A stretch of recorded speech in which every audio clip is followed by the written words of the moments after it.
question everything for the truth should not be televised. And that's for sure. So with that, now that the shit is in the fan everywhere, you know, when it comes to the different countries coming up and doing what they do when it comes to getting their stuff all sort of up into par when it comes to dealing with the Americas, like the BRIC nation and so on, China, Russia, and all these different other nations coming together as a coalition, Iran and all these different places coming together. You know, you gotta ask yourself, man, is joining the military as an Aboriginal Negro of America, the true American NI, is that the right move for our people when it comes to joining the United States of America military? Especially knowing that that same military and the same people that control that military is the same ones that had invaded us, same ones that had took their hands in what went down with our people when it comes to the Holocaust massacre and genocide of our people and enslavement of our people on our own land. You know, is that the move we supposed to be making when it comes to Aboriginal Negroes of America? You know, when they was out there fighting out in that, when they was out there dealing in a situation with the Hiroshima and all that other stuff, you know, even back then they told some of the Negro soldiers that, yo, this wasn't their plight, this wasn't their issue. Why were they out there? Even back then they were saying, yo, why are we even trying to deal? And when you look at what Muhammad Ali said, one of the greatest boxers that ever lived, if not the greatest boxer that ever lived, he was very outspoken and adamant about not joining no military. He was so adamant about not joining the military to go help a people that was treating him the way we treated here in America, to the point where he was willing to go to prison over it. And I'm on that same page with him. Because at the end of the day, to join any type of military for $17,500, in the sense of what the pay some people say it is, and the benefits and all that. Remember, you're doing all that with the thought that you're becoming a soldier to go to other lands to infringe on other people's land and on other people that ain't never did nothing to you. That ain't never ever colonized supremacist you, ain't never ever put you in a position of the lynching tree, ain't never ever Jim Crow lawed you, ain't never ever denied you justice for crimes against humanity done to your bloodline in the form of reparations, ain't never denied you any type of rights to be able to be protected under the Civil Rights Act and movement when it comes to having a bill passed for protection against hate crimes, knowing that you're number one on the federal census ethnic hate crime list to be hated in the country. All this is being done to us right here in America. No other country mass incarcerated us more than any other nation on earth, and then privatized the prisons to be able for private owners to even get in on mass incarcerating us. Nor did they write up the 13th or 14th Amendment, who stated that if we can grab you up on the street for any type of crimes we say you're committing, then you automatically could be re-enslaved. Ain't no other nations done that but this one here that we're dealing with still to this day.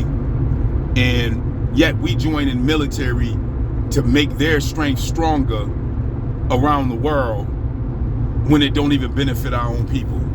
How did that make any god doggone damn sense? How did that make any sense? I still don't get that. And you're supposed to be honored for doing so. Why? What about our ancestors? You think they'll be honoring you for joining the military that crushed them? Siding with those that put them in shackles?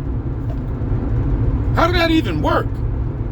And some of the gorish stuff that I can't even state on here, how did that even work? Just imagine being turned into some leather sneakers. Exactly. It gets crazy, man. I mean, but that's what we doing.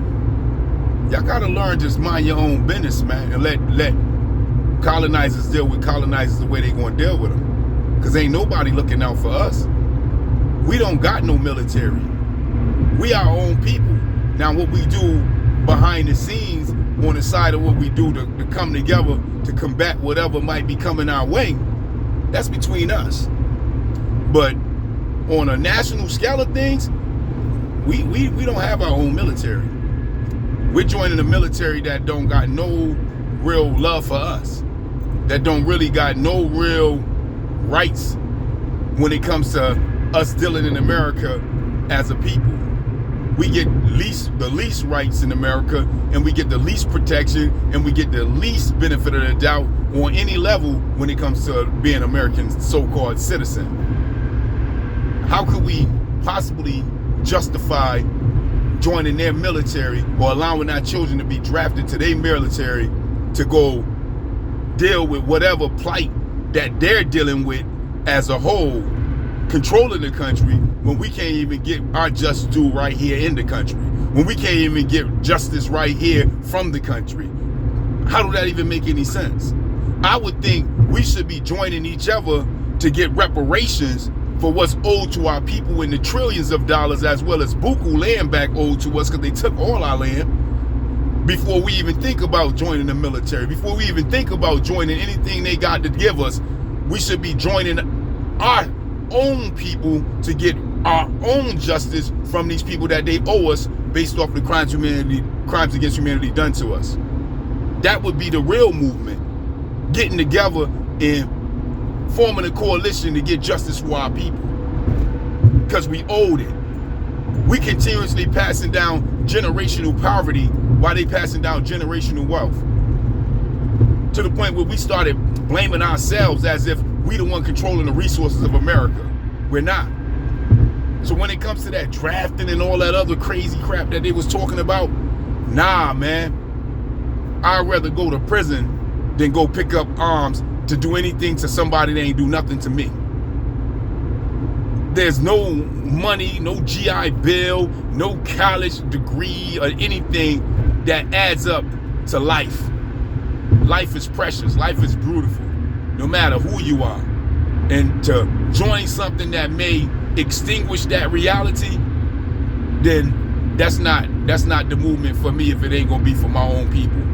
If it ain't gonna be for the backing of my own people, if it ain't gonna be for the upliftment and the liberation of my own people, then why? Why am I taking part in that? How did that make any sense for me? Knowing that right here in America, I can't walk down the street without woo woo woo woo, and all of a sudden my whole life flashing before me. How did that make any sense? No matter if I'm in a uniform, coming from the service, or just a regular everyday brother or sister walking up and down these streets or driving up and down these streets in America, it's automatically put in a position where you can have some serious issues if the system stop you. How did that make any sense? I'm joining the military where right here in the country that I'm under the government that I'm joining their military, they got sundown towns that tell me that I can't be in certain towns when the sun go down unless, you feel me? How did that make any sense? Well, hey, I don't get it, and I don't understand it. But that is the question. You let me know. Peace, peace.